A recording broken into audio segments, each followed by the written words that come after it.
रंगदारी रे घर चढ़ के मारबो बरियारी रे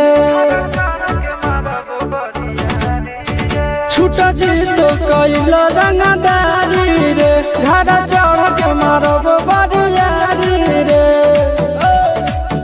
तोरा बाप के न तोरा दादा के चिन्हबो बेटा सब गोली मारबो ताएगो गिनबो तोरा बाप के न तोरा दादा के चिन्हबो बेटा सब गोली मारबो ताएगो गिनबो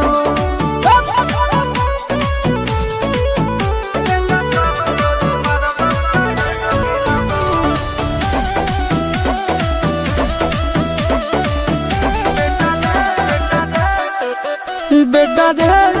काटा से ठोक देबो चिमनी के भाटा में झोंक देबो देखबो कवन बाप बचैतौ तोरा प्रशासन के गाड़ी भी रोक देबो बेटा जी सुनो बेटा रे काटा से ठोक देबो चिमनी के भाटा में झोंक देबो देखबो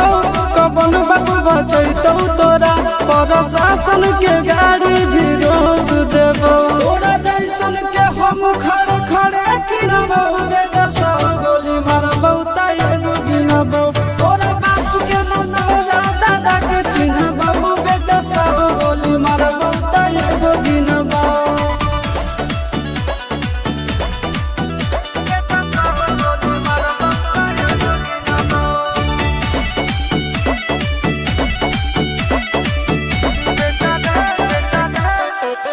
बेटा रे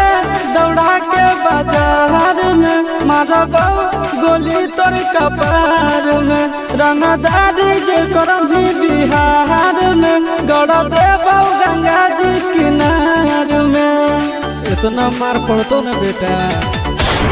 बेटा रे दौड़ा के बाजार में मारबो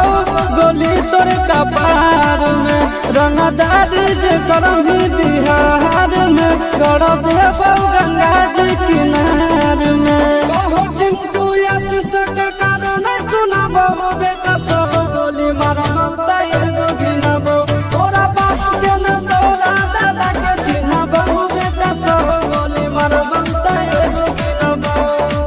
मारत मारत पिछुआरा लाल कर दे बेटा ध्यान से बाप इधर है।